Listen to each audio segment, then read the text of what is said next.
अगर कुल खलाई मखलूक ज़मीन पर आ जाए तो सबसे बड़ा खतरा हमला नहीं होगा। जरा तसव्वुर करें, आज रात अचानक दुनिया भर के तमाम रेडार एक ही चीज को पकड़ लेते हैं। एक देवोहिकल खलाई जहाज खामोशी से जमीन के मदार में दाखिल हो चुका है।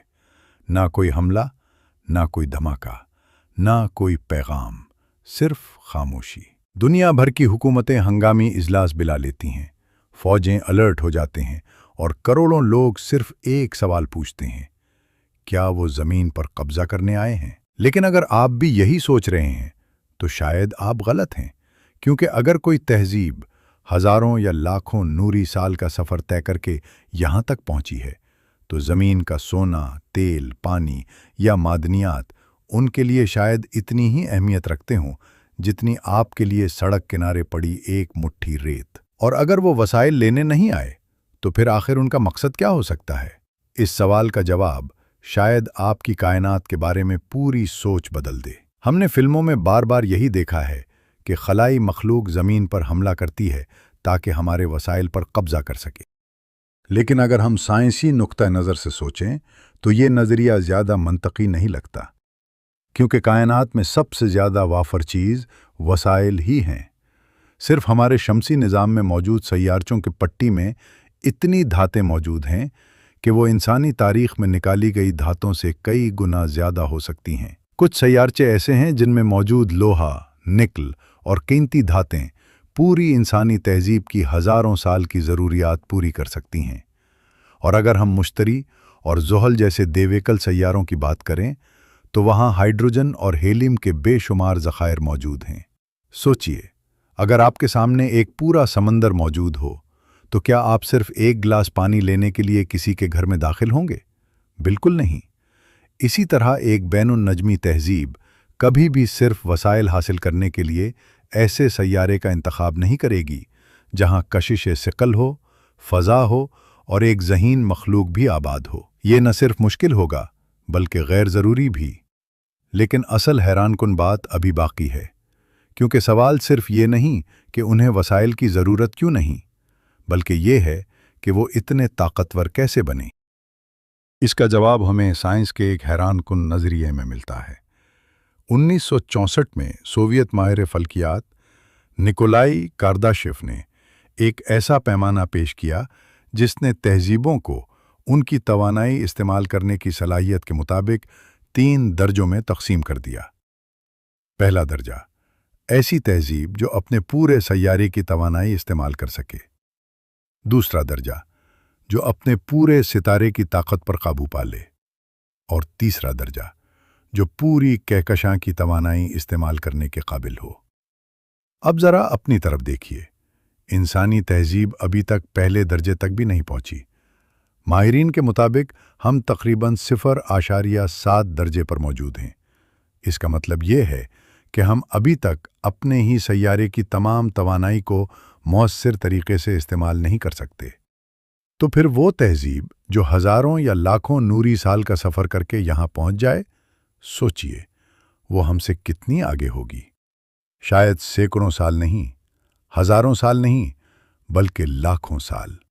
और अगर ऐसा है तो फिर सबसे बड़ा सवाल दोबारा हमारे सामने आ जाता है, अगर उन्हें वसाइल की ज़रूरत नहीं तो वो ज़मीन पर क्यों आएंगे? इसी सवाल का जवाब शायद सबसे ज़्यादा हैरानकुन है। अगर वो वसाइल लेने नहीं आए तो फिर क्यों आएंगे? अगर कोई तहजीब वाकई ज़मीन तक पहुंच सकती है तो एक बात तकरीबन यकीनी है, वो हमसे सिर्फ चंद साल या चंद सदियों नहीं बल्कि मुमकिन है लाखों साल ज़्यादा तरक्की याफ्ता हो। अब ज़रा खुद से एक सवाल पूछें, जब आप किसी चिड़िया घर में जाते हैं तो क्या आप बंदरों के केले चुराने जाते हैं? बिल्कुल नहीं। आप वहाँ सिर्फ उन्हें देखने, उनके रवैये को समझने और उनके बारे में जानने जाते हैं। और शायद बिल्कुल यही काम कोई इंतहाई तरक्की याफ्ता खलाई तहजीब हमारे साथ भी कर रही हो। मुमकिन है उनकी दिलचस्पी ज़मीन के सोने, तेल या पानी में ना हो बल्कि हम में हो।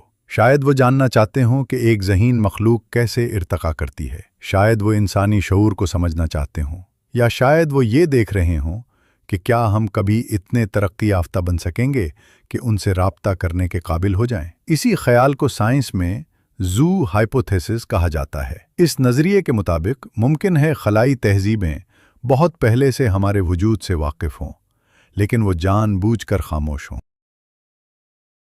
بالکل ایسے ہی جیسے انسان جنگل میں رہنے والے جانوروں کی قدرتی زندگی میں ہر وقت مداخلت نہیں کرتے، ممکن ہے زمین بھی ان کے لیے ایک قدرتی تجربہ گاہ ہو جہاں وہ صرف مشاہدہ کر رہے ہوں۔ لیکن ایک اور امکان بھی موجود ہے، اور شاید یہ پہلے سے بھی زیادہ حیران کن ہے۔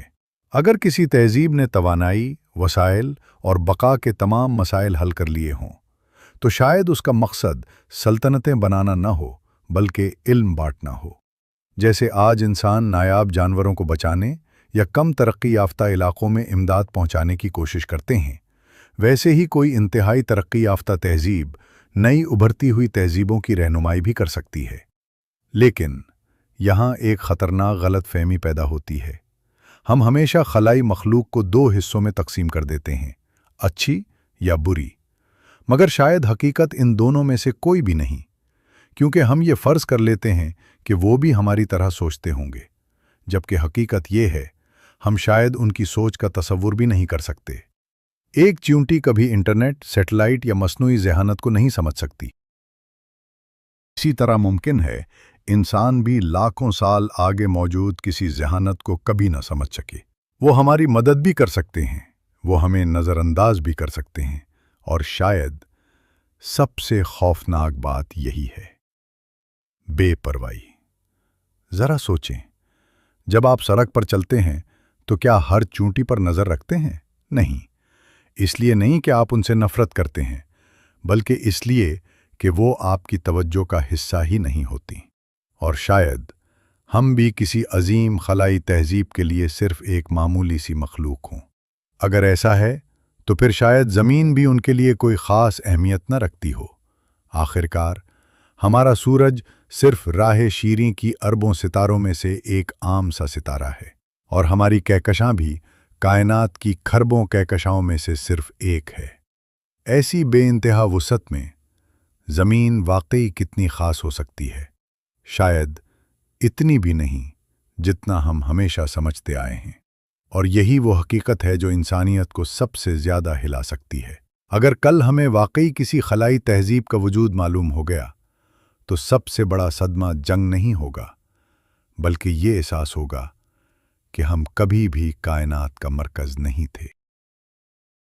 تمام خواب، تمام سلطنتیں، تمام جنگیں اور پوری انسانی تاریخ کائنات کے پیمانے پر شاید ایک لمحے سے بھی کم اہمیت رکھتی ہو۔ لہٰذا اگر کسی دن واقعی ایک دیوہیکل خلائی جہاز زمین کے آسمان پر نمودار ہو تو شاید ہمیں یہ نہیں پوچھنا چاہیے کہ وہ ہمارے ساتھ کیا کریں گے، بلکہ اصل سوال یہ ہونا چاہیے، ان کی نظر میں ہم آخر ہیں کیا؟ ایک دوست، ایک تجربہ، ایک سائنسی نمونہ، یا پھر ایک ایسی نوجوان تہذیب جس نے ابھی پہلی بار ستاروں کی طرف دیکھنا سیکھا ہے؟ اور شاید کائنات کی سب سے حیران کن حقیقت خلائی مخلوق کا وجود نہیں، بلکہ یہ احساس ہے کہ ہم کبھی بھی اتنے غیر معمولی نہیں تھے جتنا ہم خود کو سمجھتے رہے۔ اگر ایسا دن کبھی آیا تو شاید انسانیت کی سب سے بڑی جنگ ہتھیاروں سے نہیں، اپنی سوچ سے ہوگی۔